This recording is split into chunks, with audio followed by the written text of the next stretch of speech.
Bismillahirrahmanirrahim. Assalamualaikum warahmatullahi wabarakatuh. Perkenalkan, nama saya Aung Rahma Jessica dengan NIM 2141103033136. Saya dari kelas C, Prodi Hukum Tata Negara, Fakultas Syariah.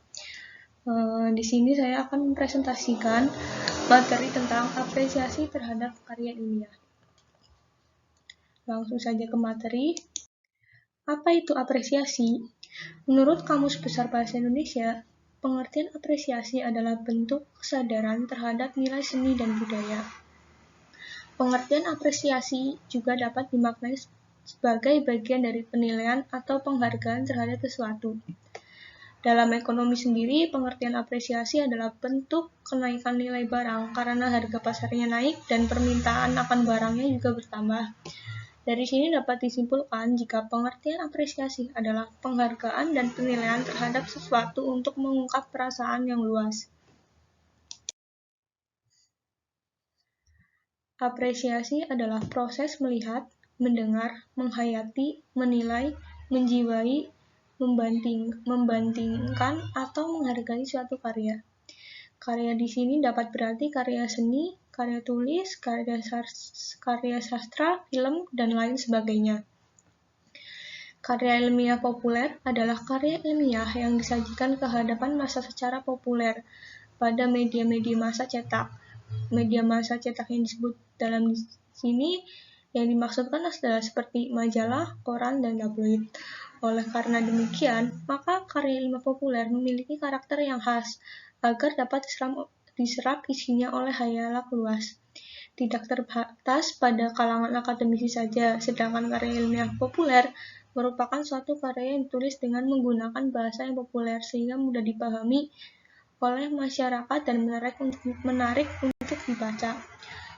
Untuk dapat dimengerti pengertian karya tulis ilmiah populer, ada baiknya kita mengkajinya dengan kata-kata seperti tulisan, ilmiah, dan populer. Untuk memberikan apresiasi, ada beberapa hal yang harus dipersiapkan dan dipahami. Apresiasi dilakukan dengan mengamati, menghayati, memahami, menanggapi, menilai, dan melakukan implementasi atau penerapan. Apresiasi melibatkan pikiran, perasaan, penghayatan, analisis, evaluasi, hingga deskripsi. Maka dari itu, saya akan mencoba mensajikan pembahasan tentang apresiasi terhadap karya ilmiah ini. Berikut materi yang akan saya presentasikan. 1. Pentingnya apresiasi terhadap karya ilmiah yang ditulis mahasiswa. Proses apresiasi. Untuk mengapresiasi sebuah karya ilmiah atau ilmiah populer perlu dilakukan aktivitas berupa yang pertama, mendengarkan atau menyimak dengan baik. Nah, berikut adalah cara menyimak yang baik. Yang pertama adalah menyimak dengan konsentrasi. Yang kedua, menelaah materi yang disimakkan. Yang ketiga, menyimak dengan kritis, yaitu dengan tidak langsung menerima gagasan disampaikan pembicara. Kita harus meminta argumen. Yang terakhir ada membuat catatan. Langkah yang kedua adalah membaca. Langkah ketiga menonton. Langkah keempat mempelajari bagian-bagiannya. Langkah kelima kita menceritakan kembali. Langkah keempat langkah keenam kita mengomentari. Langkah ketujuh kita meresensi. Langkah kedelapan membuat parafrase. Dan langkah yang terakhir adalah menjawab pertanyaan yang berkaitan dengan karya tersebut. Langkah-langkah mengapresiasi sebuah karya sastra yang diminati secara umum meliputi hal sebagai berikut. Yang pertama, menginterpretasi atau melakukan penafsiran terhadap karya berdasarkan sifat-sifat karya tersebut. Yang kedua, menganalisis atau menguraikan unsur-unsur karya tersebut. Yang ketiga, mengevaluasi atau menilai karya dalam rangka mengukur kualitas karya tersebut. Yang keempat, memberikan penghargaan kepada karya berdasarkan tingkat kualitasnya. Selanjutnya ada reaksi kinetik dan verbal. Apresiasi bersifat kinetik, yaitu sikap memberikan minat pada sebuah karya lalu berlanjut pada keseriusan untuk melakukan langkah-langkah apresiatif secara aktif. Yang kedua, apresiasi secara yang bersifat verbal, yaitu pemberian penafsiran, penilaian, dan penghargaan yang berbentuk penjelasan, tanggapan, komentar, kritik, dan saran serta pujian yang baik secara lisan maupun tulisan. Selanjutnya ada tahap-tahap apresiasi, yaitu tahap mengenal dan menikmati. Yang kedua ada tahap menghargai. Tahap yang ketiga adalah tahap pemahaman, yaitu dengan meneliti. Yang keempat tahap penghayatan dengan membuat analisis. Dan tahap yang kelima yaitu penerapan atau pengaplikasian dari ide atau wawasan-wawasan yang telah diserap pada tahap sebelumnya. Yang selanjutnya adalah tingkatan-tingkatan dalam apresiasi. Yang pertama adalah simpati, yang kedua ada empati, yang ketiga atau yang paling tertinggi dengan refleksi diri. Selanjutnya ada aspek-aspek apresiasi.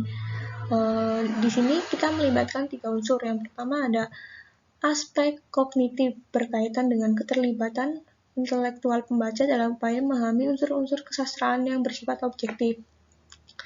Selanjutnya ada aspek emotif berkaitan dengan upaya keterlibatan unsur emosi pembaca dalam upaya menghayati unsur-unsur keindahan dalam teks yang dibaca.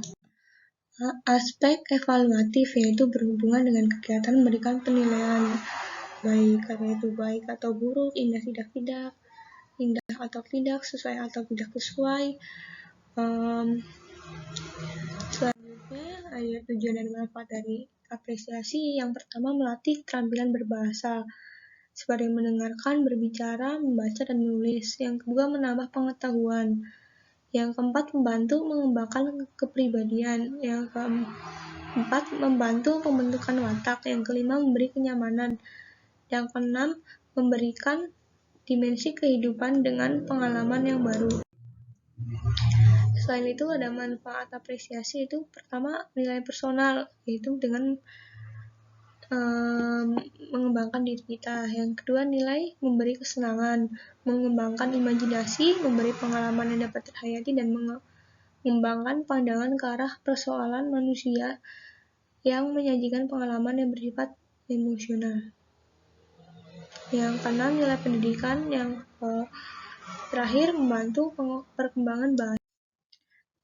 Materi yang kedua adalah teknik mengapresiasi karya ilmiah melalui tugas kuliah. Apresiasi yang baik dari dosen terhadap karya ilmiah yang dibuat mahasiswa bisa dalam bentuk memberikan nilai yang bagus, sedangkan dari teman mahasiswa yang lain bisa berupa simpati. Hal ini dapat memberikan semangat, kepuasan, dan kesenangan bagi mahasiswa itu sendiri, karena karya ilmiah yang telah dikerjakan dengan bersungguh-sungguh bisa mendapat apresiasi dari dosen. Dari apresiasi yang telah diberikan oleh dosen dan mahasiswa lainnya, maka kita mempublikasikannya keluar, yaitu ke media massa, jurnal ilmiah, sayembara, atau blog yang dibuat sendiri.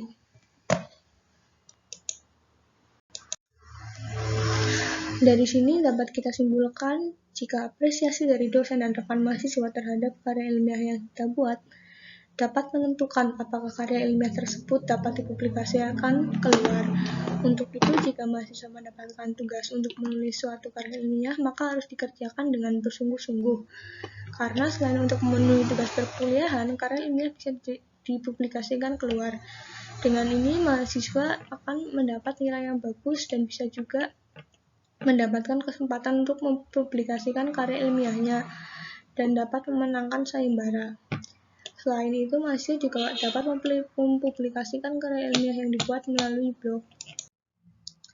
Selain itu, ada banyak hal yang akan didapat mahasiswa dalam membuat karya ilmiah dan ilmiah populer. Di antaranya, mahasiswa akan banyak membaca dan menganalisa sehingga meningkatkan pengetahuannya.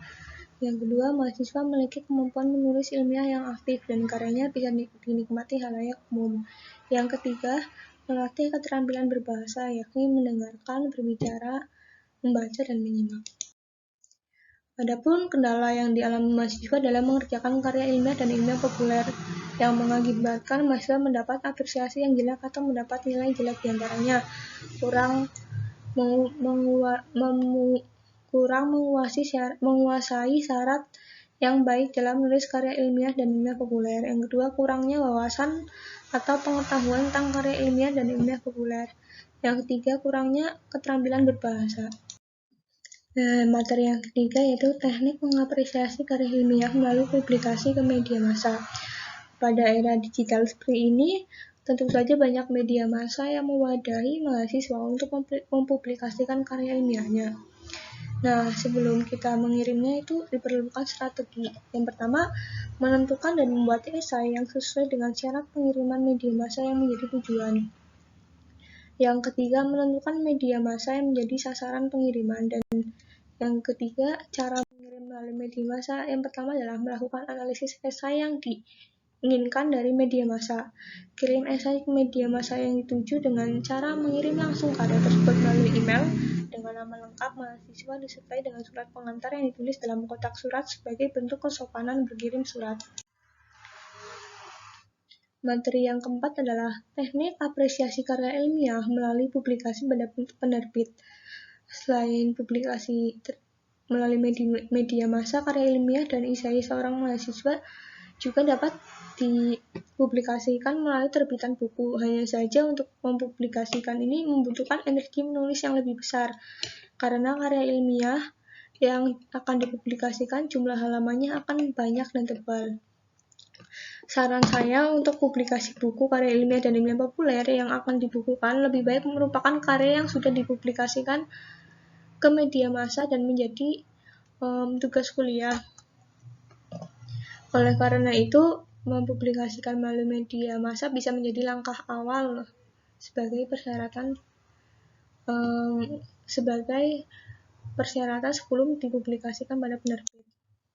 Nah, cara melakukan publikasi karya ilmiah melalui penerbit yaitu yang pertama, menentukan dan membuat naskah. Hal-hal yang perlu diperhatikan, yang pertama, pembuatan naskah harus dipastikan belum pernah diterbitkan sebelumnya. Yang kedua, naskah terjemahan harus dilampiri dengan surat izin penerjemah dari penulis aslinya ataupun penerbitnya.